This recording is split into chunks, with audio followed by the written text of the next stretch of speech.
하나님 말씀 열왕기하 10장 1절에서 11절까지 말씀입니다. 제가 보는 성경으로 구약 577쪽에 있는 열왕기하 10장 1절에서 11절까지 말씀을 한 절씩 교독하시고 마지막 11절은 함께 읽도록 하겠습니다. 아합의 아들 70명이 사마리아에 있는지라 예후가 편지들을 써서 사마리아에 보내서 이스라엘 귀족들 곧 장로들과 아합의 여러 아들을 교육하는 자들에게 전하니 일렀으되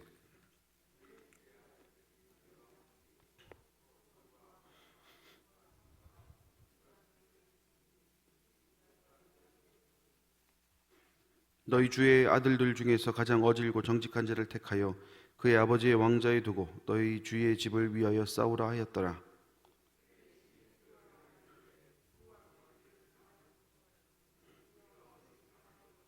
그 왕궁을 책임지는 자와 그 성읍을 책임지는 자와 장로들과 왕자를 교육하던 자들이 예후에게 말을 전하여 이르되 우리는 당신의 종이라 당신이 말하는 모든 것을 우리가 행하고 어떤 사람이든지 왕으로 세우지 아니하리니 당신이 보기에 좋은 대로 행하라 한지라.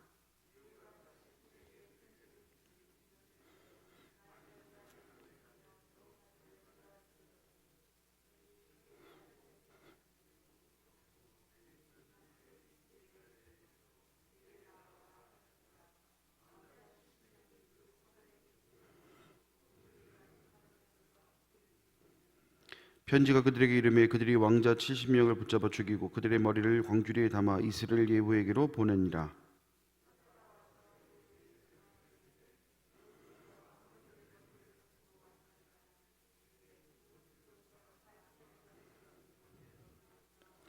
이튿날 아침에 그가 나가서서 무 백성에게 이르되 너희는 의롭도다 나는 내 주를 배반하여 죽였거니와 이 여러 사람을 죽인 자는 누구냐.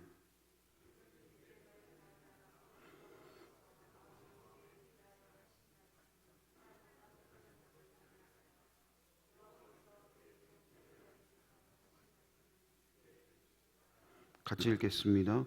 예후가 아합의 집에 속한 이스라엘에 남아있는 자를 다 죽이고 또 그의 귀족들과 신뢰받는 자들과 제사장들을 죽이되 그에게 속한 자를 하나도 생존자로 남기지 아니하였더라. 아멘. 오늘 본문의 말씀은 예후가 아합의 아들 70인을 참수하고 이스라엘에 남아있던 아합 왕조에 속한 자들, 협력자들을 완전히 진멸한 사건을 기록하고 있습니다. 1절 말씀을 보시면 아합의 아들 70명이 사마리아에 있는지라 예후가 편지들을 써서 사마리아에 보내서 이스라엘 귀족들 곧 장로들과 아합의 여러 아들을 교육하는 자들에게 전하니 일렀으되. 먼저 좀 짚고 넘어가야 될 부분이 있는데 성경에서 말하는 이름이 알려진 아합의 아들은 모두 3명입니다. 아하시야, 요람, 그리고 요아스가 바로 그들이죠. 그런데 오늘 본문의 말씀을 보면 마치 아합의 아들이 70명이 있는 것처럼 보입니다. 그런데 이 표현은 히브리어에서 이 아들에 해당하는 단어가 자손, 후손까지 뜻하고 있는 바 친아들이 70명이다가 아니라 그의 자손이 한 70명 이렇게 표현하는 것이다라고 볼 수 있습니다. 또한 이 70이라는 숫자가 성경에서 전체라는 상징적 의미를 가지고 있기 때문에 이것은 단순히 숫자적인 의미가 아니라 아합의 전체 자손이라는 뜻의 함축적 의미를 가지고 있다라고 보는 것이 좀 더 나은 해석이라고 할 수가 있겠습니다. 아무튼 아합의 자손이 많다라는 것에는 뭐 큰 이견이 없을 것 같습니다. 그런데 여러분 한 가지 우리가 생각해 볼 것은 이 많은 아합의 자손들은 과연 누구의 영향을 가장 많이 받았을까 하는 부분입니다. 우리가 생각해 볼 수 있는 것은 이스라엘의 백성이니까 하나님의 영향을 받지 않았을까, 아니면 그의 아버지이자 할아버지인 아합의 영향을 받았을까. 그렇습니다. 애석하게도 오늘 예후에 의해 죽임을 당하는 아합의 모든 자손은 하나님이 아닌 아합의 영향을 받은 자들입니다. 그러다 보니 그들의 인생 역시 하나님 보시기에 악을 행하는 자의 삶을 살았음이 명확하게 보이게 되고 그들의 죽음 역시 같은 선상에 있다고 해도 과언이 아닌 것 같습니다. 하지만 뭔가 좀 이상합니다. 왜냐하면 성경은 그 부모의 죄로 인해서 자식이나 자손들이 부모와 함께 심판을 받지 않는다라고 말씀하고 있기 때문이죠. 물론 출애굽기 20장 50절 말씀에서는 누가 죄를 범하면 그 죄를 아버지로부터 아들에게로 3, 4대까지 갚으라고 말씀하시기도 하셨으나, 이는 자식은 죄가 없는데도 부모가 죄를 범하면 부모와 함께 벌을 받는다라는 의미는 아닌 것이죠. 그럼 무엇이겠습니까? 바로 영향력에 대한 경고입니다. 다시 말해서 부모가 어떤 영향력을 자녀에게 끼치느냐에 따라서 그 자식에게 이르게 되고, 자신들이 만약에 악을 행하게 되면 이 역시 하나님의 심판을 피할 수 없게 된다라는 것을 말합니다. 그렇습니다. 하나님은 결코 그 부모의 죄를 자녀에게 전가시키는 분이 아니십니다. 하지만 그 부모들의 잘못된 판단으로 인해 자식들이 잘못된 길을 걸어가게 된다면 그 책임에서 자유로울 수 없다라는 것을 의미하는 것이죠. 오늘 예후에 의해 죽임을 당하게 되는 아합의 자손들이라 불리는 이 70명이라 불리는 사람들의 마지막이 아름답지 못한 이유도 바로 여기에 있습니다. 그의 아버지이자 할아버지인 아합이 악한 영향력을 끼치게 되었고, 그 결과 모든 자손이 악을 행하는 그런 삶을 살아가게 되었기 때문이다라는 것이죠. 우리는 이 말씀을 통해 부모된 자의 역할이 얼마나 크고 중요한지를 보게 됩니다. 더 나아가서는 먼저 믿은 자들, 먼저 믿은 우리가 하나님을 모르는 이들에게 미치는 영향력이 얼마나 크고 중요한지를 보게 합니다. 한 가지 한번 예를 들어 볼까요? 주일에는 너무나 신실한 교회 일꾼인 부모가 집에 와서 180도 달라진 모습으로 지낸다고 여러분 가정해 보십시오. 주일에는 성경적으로 살아가는 것이 당연한 것처럼 보이다가도 집에만 오면 반대의 삶을 살아가는 부모의 모습을 본 자녀는 어떻게 생각을 하겠습니까? 아, 원래 신앙생활은 이런 거구나. 교회 따로, 집 따로 다르게 살아가야 되는구나 라고 자연스럽게 습득되지 않겠습니까? 물론 자녀 스스로가 하나님을 만나고 그분의 은혜를 경험하는 것이 더 중요한 것이 아니냐, 내 신앙 때문에 아이의 신앙이 자라는 것이 아니라 아이 스스로도 자신의 신앙을 개발하기 위해서, 자신의 신앙을 높이기 위해서 노력해야 되는 거 아니냐, 이걸 왜 부모의 책임으로 두느냐라고 물어볼 수도 있을 것 같습니다. 그런데 여러분 가만히 한번 생각해 보십시오. 그 자녀들이 교회가 아닌 공간에서 거의 유일하다시피 한 신앙인이 부모 아니겠습니까?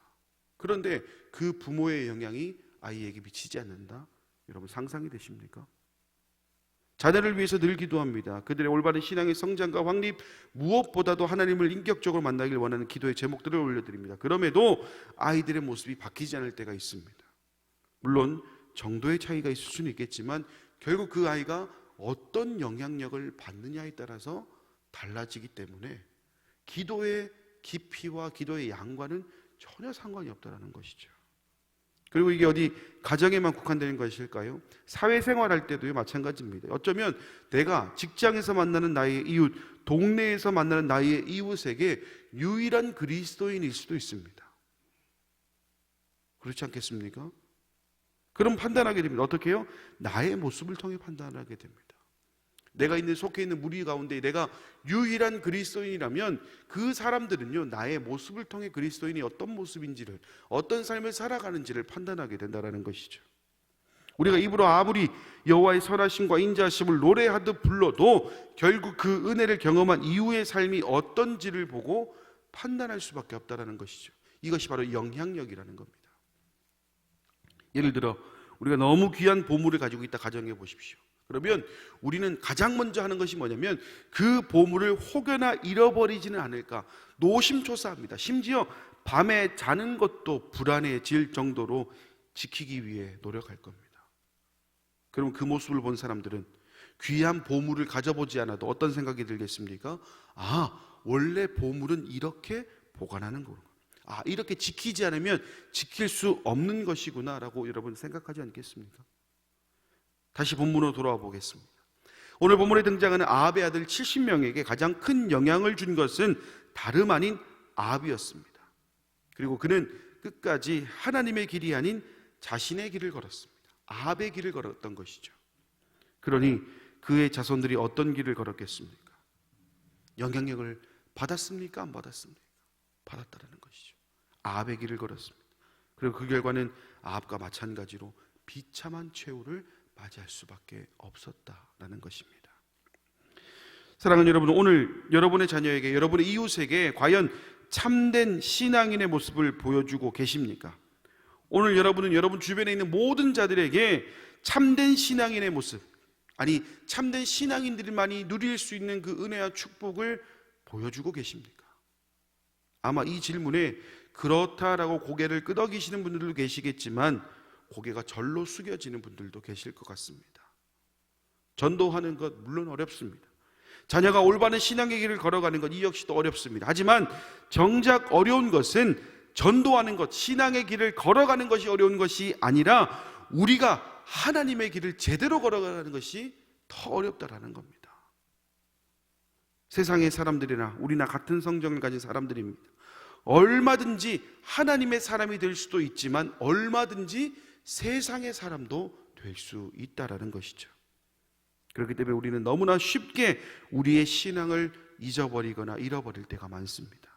그리고 그 한 번 잊어버린 것이 나의 자녀에게, 그리고 하나님을 모르는 이들에게 좋지 못한 영향력을 끼칠 수 있다라는 점에서 우리는 경각심을 가져야 합니다. 어떤 경각심이요? 나 때문에 변화가 될 수도 있겠구나. 내가 아무것도 아닌 것 같은데 내가 보여지는 이 모습들, 나의 영향력이 내가 원하지 않은 결과로도 갈 수가 있겠구나. 우리는 생각할 수 있어야 됩니다. 그리고 지금 내가 해야 될 것은 나를 통해 만들어질 하나님 나라를 위해서 내 생각보다는 하나님의 생각을 따라가야 되겠구나. 우리는 오늘 이 새벽에 결단할 수 있어야 됩니다. 이러한 모습이 우리에게 요구된다는 사실을 우리는 잊지 말아야 하겠습니다. 이제 우리는 다시 세상으로 나아가게 됩니다. 그리고 세상에서는 우리가 하나님의 사람으로서 풍겨야 될 그 향기가 있습니다. 그리고 사람들은 그 향기를 맡고 그리스도의 사랑을 느낄 수 있어야 됩니다. 여러분 스스로에게 한번 질문해 보십시오.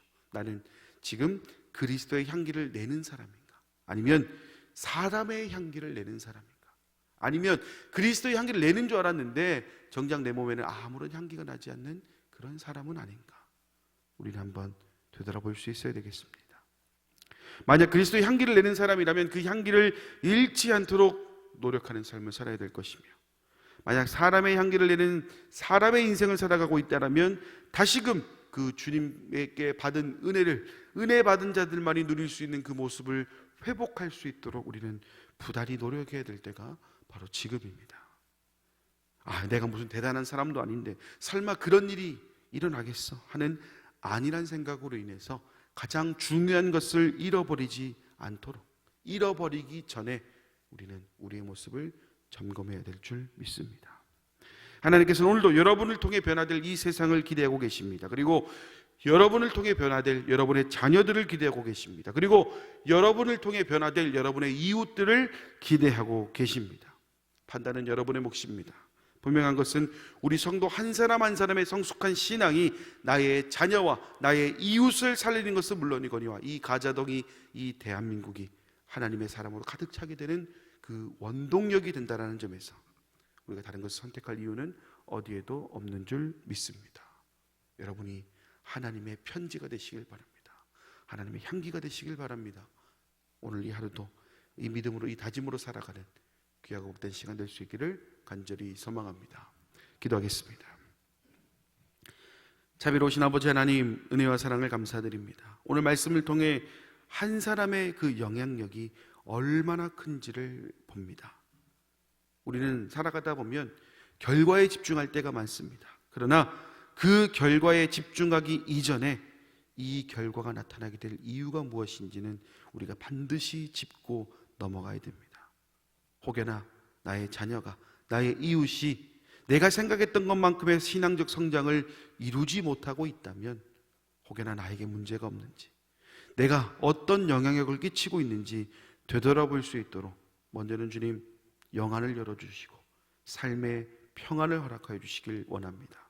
그리하여서 삶에 놓치고 있는 부분들이 있다면 주님 하나하나 다 체크해 가면서 점검하고 또 점검하는 인생 살 수 있도록 인도해 주시고, 혹여나 나 때문에 변화된 인생을 살아가지 못하는 이들이 있다면 그들을 위로하고 그들을 위해 기도할 수 있는 우리 가장 공동체 모든 성도들 될 수 있도록 인도하여 주시옵소서. 주님, 오늘 우리는 결단합니다. 나의 성숙한 신앙이 나의 이웃과 나의 자녀를 살린다는 것을 기억합니다.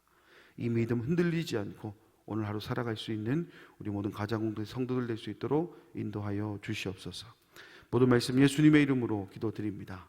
아멘. 하늘에 계신 우리 아버지, 아버지의 이름을 거룩하게 하시며 아버지의 나라가 오게 하시며 아버지의 뜻이 하늘에서와 같이 땅에서도 이루어지게 하소서. 오늘 우리에게 일용할 양식을 주시고 우리가 우리에게 잘못한 사람을 용서하여 준 것 같이 우리 죄를 용서하여 주시고 우리를 시험에 빠지지 않게 하시고 악에서 구하소서. 나라와 권능과 영광이 영원히 아버지의 것입니다. 아멘. 우리 시간 주신 말씀 생각하며 기도하고 또 개인의 기도 제목을 가지고 함께 통성으로 기도하도록 하겠습니다. 자비로우신 아버지 하나님, 은혜와 사랑을 감사드립니다. 오늘도 이 새벽을 깨우며 주님께만 소망이 있음을 고백하는 우리 가장공동체 기도가 여기에 있습니다. 주님, 오늘 우리가 올려드린 기도는 언제나 그렇듯이 땅에 떨어지는 기도, 정말 아무짝에도 쓸모없는 기도가 아니라 내 기도를 들으시는 우리 하나님이시고 그 하나님께서 하나님의 때에 하나님의 방법으로 가장 좋은 것으로 우리에게 응답하실 것을 믿기에 그 믿음의 기도를, 믿음의 고백을 하나님께 올려드립니다. 주님, 오늘 주신 말씀 마음에 새깁니다. 성도 한 사람의 영향력이 얼마나 큰지를 봅니다. 성도 한 사람이 어떤 결과를 초래할 수 있는지를 보게 됩니다. 그리고 오늘 우리에게 주어진 숙제가 바로 그것입니다. 나는 정말 선한 그리스도인으로 살아가고 있는지, 나의 그 영향력이 우리 아이들에게, 나의 이웃에게 어떤 모습을 보이고 있는지 다시 한번 점검해 봅니다.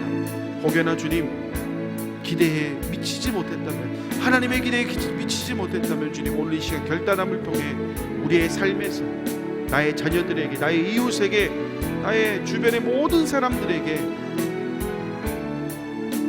선한 그리스도인의 영향력을 끼칠 수 있도록 인도해 주시고, 혹여나 내 삶이 너무나 힘들어서, 내 삶이 너무나 정말 각박해서 그 향기나는 인생 살아가지 못했다면 주님, 주님의 그 한량없는 은혜와 사랑으로 내 인생을 치유하여 주셔서 주님, 그 신앙생활의 참된 맛을 느끼는 것은 물론이거니와 하나님과의 행복한 동행을 이어갈 수 있도록 인도하여 주시옵소서.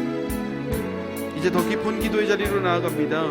주님, 차마 입에 담지도 못했던 은밀한 죄의 문제에서부터 삶의 가장 귀한 기도의 제목, 그리고 긴급한 기도의 제목에 이르기까지 주님, 한 땀 한 땀 정성껏 올려드리는 이 기도 주님 기뻐 받아주시고 주님의 대준의 방법으로 응답하여 주시옵소서. 응답받아야 될 기도의 제목들이 있다면 이 성전을 떠나기 전에 주님 응답하여 주시길 원합니다. 주님, 이 성전을 떠나서라도 주님 응답하여 주시길 원합니다. 혹여나 올려드리지 못한 기도의 제목들이 없도록 이 시간 주님을 은밀히 긴밀히 만나는 이 시간 가운데에 모든 기도의 제목들이 생각나게 하셨어.